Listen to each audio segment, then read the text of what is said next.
Bien, ¿qué tal a todos?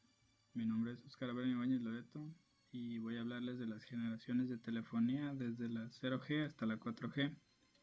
Este video está hecho para la materia de taller de aplicaciones y dispositivos móviles del profesor Sergio Benigno Castillo Valtierra. Bien, comenzamos con un poquito de antecedentes.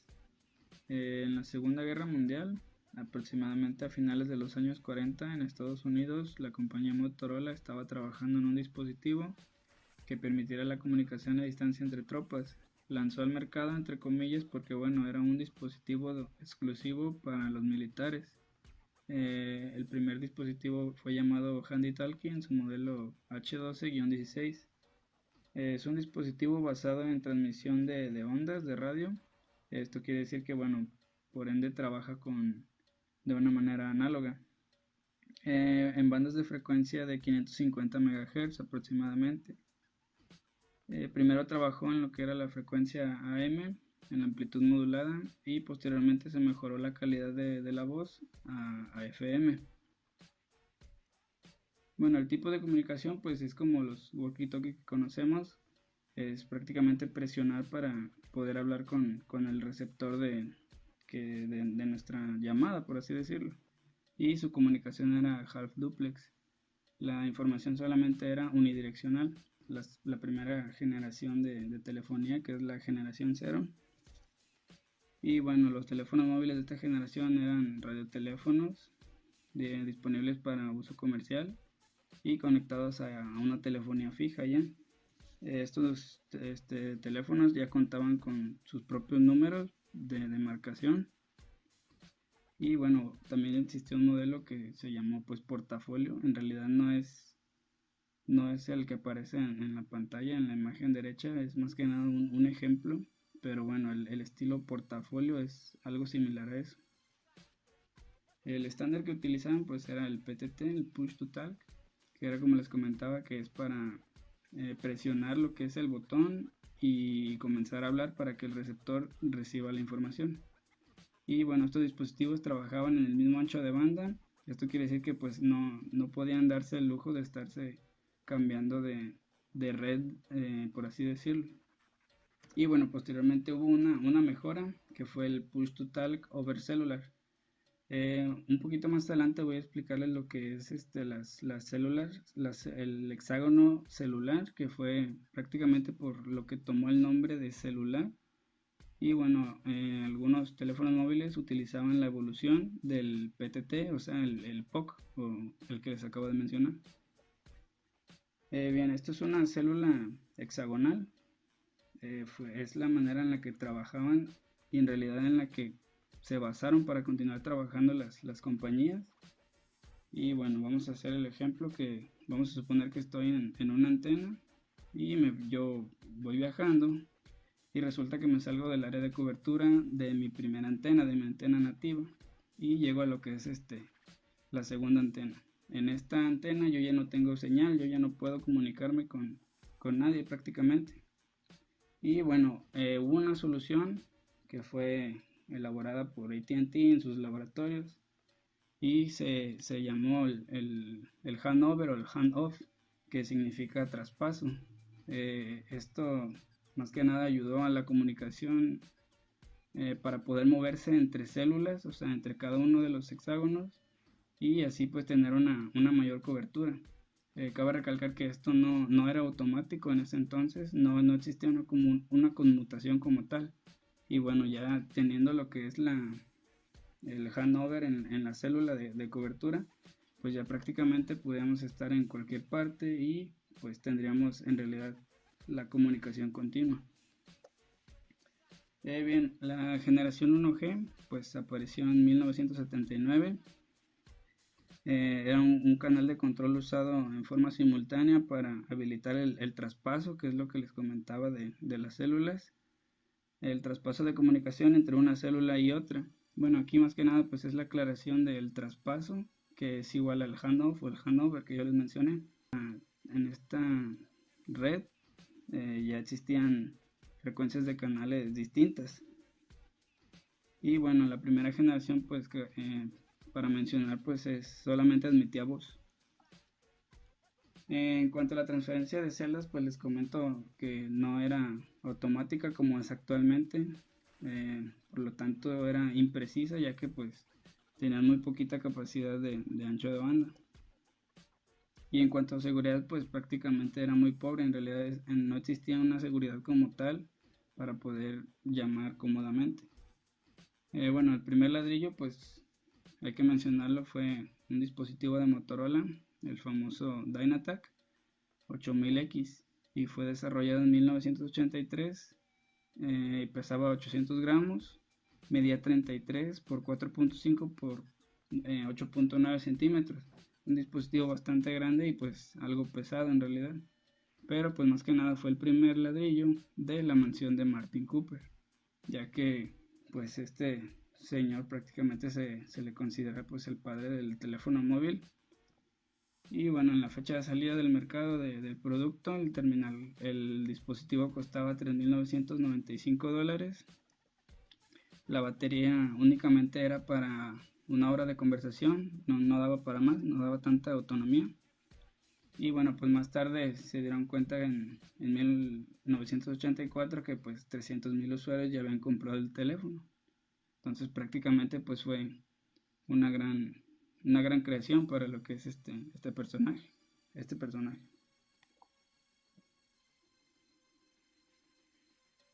Bien, en septiembre de 1981 la primera red de telefonía celular con roaming automático comenzó en Arabia Saudita. Bien, este servicio anteriormente se cobraba. El roaming más que nada era como el switcheo de red, la conmutación que existía para cambiarse de una célula a otra. Actualmente ese servicio pues ya no se cobra, ya no tiene ningún costo. Y bueno, esto es la aclaración, que era lo que les comentaba, es la capacidad de un dispositivo de moverse desde una zona de cobertura hacia otra sin perder la conectividad. Aquí hay que aclarar que bueno, esto ya es automático, no hay necesidad de prácticamente hacer nada hablando a nivel infraestructura, ya se realiza todo automáticamente.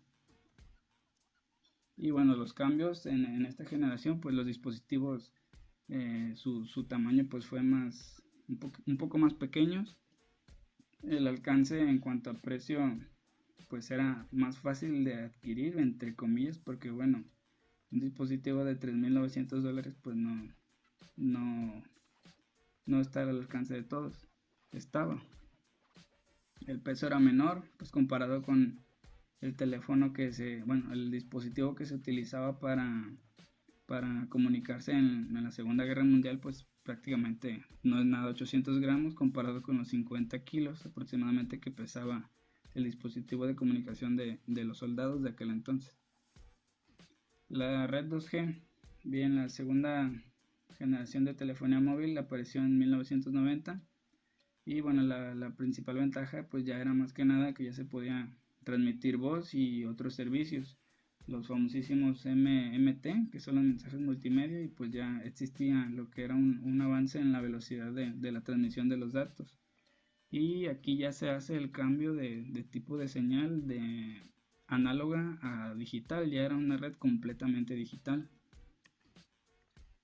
Y bueno, las características, pues obviamente entre cada generación se va a mencionar lo que es la velocidad de transferencia, pues va a ir subiendo, que subió a 14.4 kilobits por segundo. La capacidad de MMS, que era lo que les comentaba, el servicio de multimedia. Y bueno, se podía utilizar lo que era el GSM, que es prácticamente conectar una computadora al teléfono y utilizarlo como modem.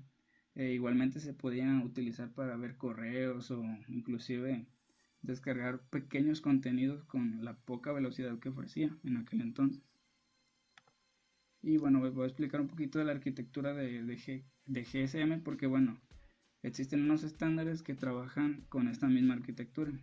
Bien, podemos ver que tenemos lo que es el MSC, que es prácticamente funciona como un tipo de switch que se encarga de enviarle datos a lo que es el BSC.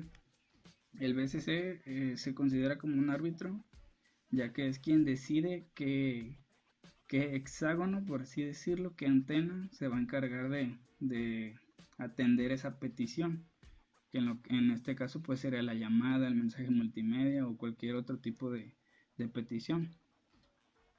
Esto lo menciono porque, bueno, existen otros protocolos que se basan en la arquitectura de GSM. Entra después el GPRS, que es el famoso 2.5G. Entró como mejora del GSM y también fue llamado GSM++ o más. Y pues fue prácticamente una mejora hacia lo que fue un alcance a lo que es la generación 3G. Los tipos de servicios que ya brindaba GPRS pues ya era un servicio de punto a punto que permitía simular de alguna manera un cliente servidor que es el PTP, y bueno, ya con esto ya se podía obtener lo que es un protocolo de internet, ¿no? Una IP. El servicio punto a multipunto, que es el PTMP, y bueno, ya de esta manera se utiliza para enviar paquetes a distintos puntos. Se podría decir que es como un tipo de broadcast. Y bueno, los mensajes cortos, que son los famosos SMS, se incorporaron en lo que fue en GPRS. En Edge fue la generación 2.75. Se agregaron varias características que fue, como les mencionaba, la arquitectura GSM y velocidades hasta de 384 kilobits por segundo. Y pues como todo iba evolucionando, pues la red 2G fue reemplazada por la 3G alrededor del 2001.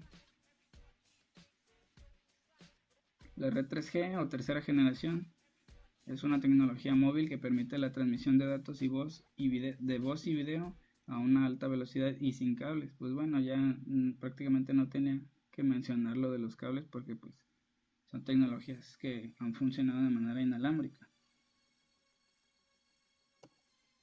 3G tenía como objetivo facilitar la transferencia de archivos multimedia.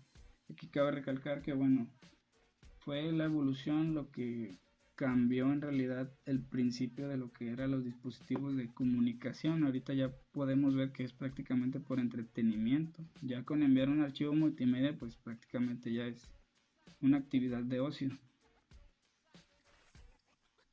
Existe otro protocolo que intervino aquí, que fue el UMTS, que es el sistema o servicio universal de telecomunicaciones móviles. Y bueno, esto fue un poquito separado de lo que fue el GSM, no tenía ya, era similar, pero estaba separado de lo que es esta tecnología. Otro protocolo es el HSDPA, que era el acceso al paquetes de descarga a alta velocidad. También fue denominado 3.5G o 3G Plus. Esta tecnología pues contaba con mayor velocidad de transferencia de datos, pues logrando en su mejor punto pues hasta lograr 14 megabits por segundo. Y bueno, ya se agrega lo que es el cifrado en esta red, ya la información va un poquito más segura, cosa que en anteriores redes pues no se implementó, ya que fueron las pioneras para lograr lo que es actualmente las redes de aquí, las actuales. La 4G, y bueno, se divide o subdivide en lo que son cuatro subtipos, que es la LTE, LTE Advanced. Las características, pues bueno, obviamente la velocidad de transferencia o la tasa de transferencia mejoró a 100 megabits por segundo de subida y hasta 1 gigabit de descarga. El LTE, bueno, es la